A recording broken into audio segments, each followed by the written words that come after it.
हिंदी साहित्य classes bye Rita ma'am channel पर आप सभी का स्वागत है। आज मैं लेकर के आई हूँ आरोह भाग 2 क्लास 12th में लगे हुए आपका जो कविता है निराला जी द्वारा लिखित बादल राग, उसका दूसरा पैराग्राफ। पहला पैराग्राफ आपको हमारे वीडियो में हमारे चैनल पर मिल जाएगा। तो हम देखते हैं दूसरे पैराग्राफ में कवि निराला जी किधर हमको ले चलते हैं और क्या हमें मैसेज देने की कोशिश करते हैं। तो देखिए, लिख रहे हैं, फिर बार बार गर्जन बरसर है मूसलधार, हृदय थाम लेता संसार, सुन्न सुन्न घोर वज्र हुंकार, और शनिपात से सापित उन्नत सत सत वीर, छत बिछत हत अचल शरीर, गगन स्पर्शी अस्पर्धा धीर। कवि निराला जी कहते हैं कि फिर यानी कि बार बार आपके गर्जन करने से अर्थात बादलों के गरजने से, उनके वर्षण यानी कि वर्षा करने से, कैसी वर्षा, मूसलाधार वर्षा करने से हृदय थाम लेता संसार।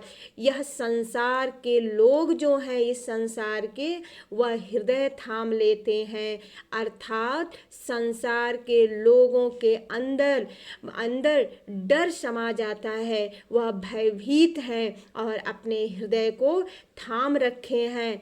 क्यों थाम रखे हैं? क्योंकि जो वर्षण हो रहा है, जो गर्जन हो रहा है बादलों का, बारिश हो रहा है, उस बारिश और गर्जन को सुन करके संसार हृदय थाम लिया है। देखो बच्चों, कहते हैं कि सुन सुन घोर वज्र हुंकार, और शनिपात से सापित उन्नत सत सत वीर।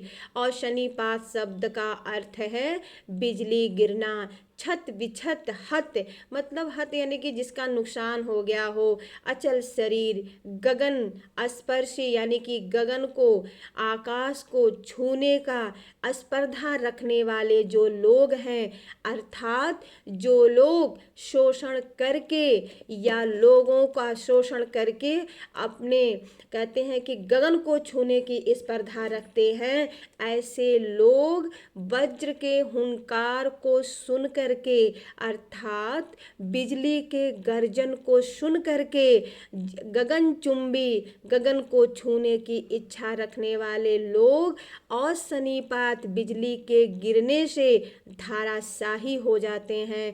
अर्थात उनकी इच्छाएं जो हैं वो धाराशाही हो गई हैं। और कहते हैं कि सापित उन्नत सत सत वीर, यह गगन को छूने वाले जो इच्छा रखते हैं, यह उसी प्रकार से धाराशाही होते हैं। किस प्रकार से? जिस प्रकार से रणभूमि में बड़े बड़े वीर जो होते हैं, वज्र के पड़ने से वो क्या होते हैं, वो मृत्यु को प्राप्त हो जाते हैं या मृत्यु को प्राप्त हो जाते हैं। उसी प्रकार से यह लोग जो है, जो शोषण करके आगे बढ़ने की कोशिश करते हैं, ऊंचाइयों को छूने की कोशिश करते हैं, वह इस मूसलाधार बारिश से और इस हुंकार से डरे हुए हैं, भयभीत हैं। मैं समझती हूँ आप लोगों को इसमें कोई कन्फ्यूजन नहीं होगा।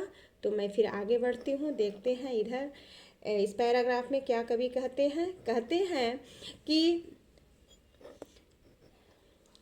हंसते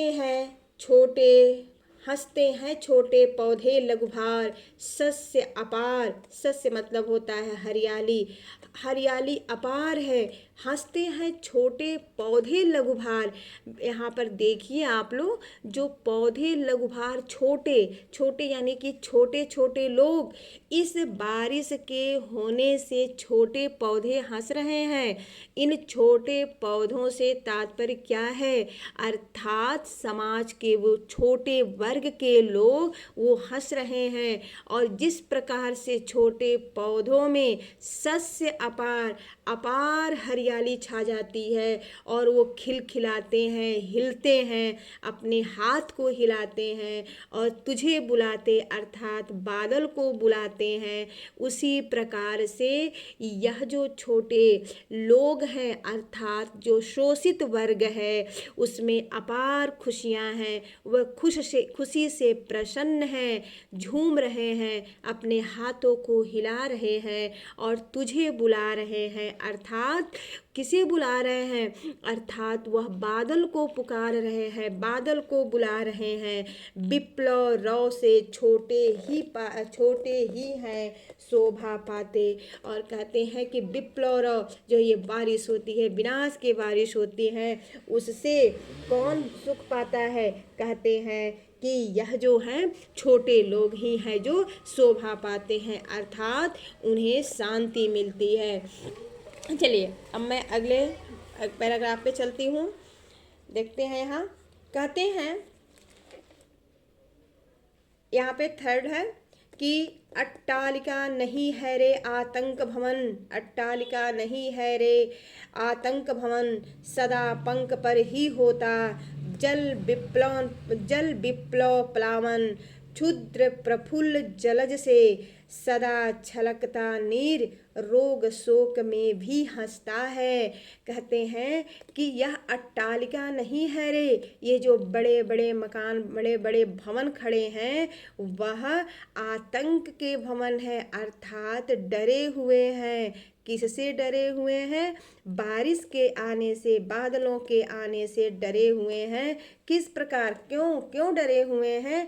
क्योंकि उन्हें डर इस बात का है कि यह जो वर्षण है, यह जो हुंकार है, यह क्रांति की हुंकार है। कहते हैं सदा पंख पर ही होता जल विप्लव प्लावन।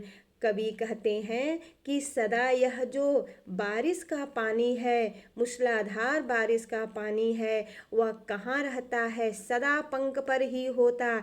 पंख का मतलब होता है कीचड़, अर्थात वह कीचड़ में ही, गड्ढों में ही पानी रुकता है बाढ़ का। और कहते हैं कि जल विप्लव प्लावन, या जो जल विप्लव बाढ़ का पानी है, विनाश का जो ये बादल हैं, वर्षण है, वह पंख पर ही रुकते हैं। अब इससे कौन खुश है? क्षुद्र प्रफुल्ल जलज से अर्थात यह जो पानी पड़ते हैं पंख में, उससे जलज अर्थात कमल जो है वह प्रफुल्ल है। क्षुद्र यानी कि छोटे लोग खुश हैं, प्रसन्न हैं। सदा छलकता नीर, रोग शोक में भी हंसता है अर्थात रोग शोक में कौन हंसता है? देखिए लिखा हुआ है शैशव कुमार, शैशव का सुकुमार शरीर, रुद्र कोश है, क्षुब्ध तोष है।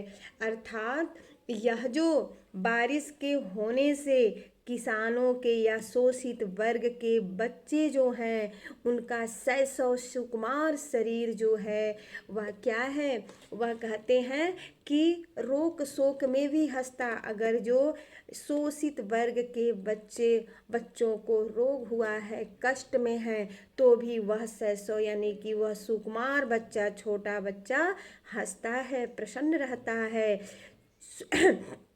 रुद्र कोश है, क्षुब्ध तोष है। कहते हैं कि रुका हुआ कोश है अर्थात बादल के बरसने से बड़े लोगों का कोश रुद्र हो गया है अर्थात रुका हुआ है। क्षुब्ध तोष अर्थात उनका तोष मतलब संतोष, वह दुखी हैं क्योंकि ऐसे लोगों के पास संतोष नहीं होता है। क्यों? क्योंकि मूसलाधार बारिश के होने से इनका कोष रुका हुआ है और इनका संतोष इनके पास नहीं है। यह क्षुब्ध हैं, यह दुखी हैं। कहते हैं कवि आगे कि अंगना अंग से लिपटे भी, और अंगना अपनी अपनी प्रिय के अंगों से, ये जो शोषण करने वाले लोग हैं, अंगना मतलब होता है पत्नी, यानी कि अपने अपनी प्रिय के अंगों से ये लिपटे हुए हैं, फिर भी आतंक अंक पर कांप रहे हैं। जो बारिश के हुंकार का आतंक है, डर है, उस डर से इनका अंक अंक यानी कि इनका शरीर जो है कांप रहा है। धने वज्र गर्जना से बादल, ये घने वज्र रूपी गर्जना के बादल के गरजने से इनके नयन त्रस्त नयन मुख ढांप रहे, या अपने मुख को क्या कर रहे हैं, ढांप रहे हैं। अर्थात किससे ढांप रहे हैं, ये डरे हुए हैं, बिजली के गर्जना को सुनना नहीं चाहते हैं, और इस प्रकार यह जो है वह दुखी हैं। आगे कवि कहते हैं, जीर्ण बाहु है शीर्ण शरीर, तुझे बुलाता कृषक अधीर, हे विप्लव के धीर, चूस लिया है उसका सार, हाड़ मांस ही है आधार, हे जीवन के पारावार।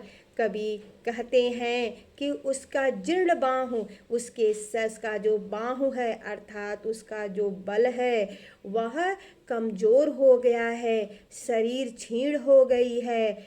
इसलिए जो ये शोषण करने वाले लोग हैं वह इन वर्गों को शोषण करके इनको जीर्ण शीर्ण कर दिए हैं, कमजोर कर दिए हैं। और कहते हैं कवि, तुझे बुलाता कृषक अधीर, हे बादल तुम्हें वह बुला रहा है कौन, अधीर उसका इस संसार में कोई नहीं है, वह तुझे बुला रहा है।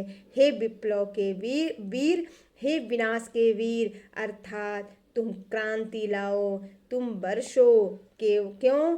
क्योंकि उस किसान के शरीर में, उस कृषक के शरीर में केवल और केवल हाड़ ही रह गया है, हाड़ मात्र ही है अधीर, उसके शरीर का आधार केवल हाड़ ही रह गया है, क्योंकि उसके शरीर के तत्वों को यह शोषण करने वाले लोग चूस लिए हैं।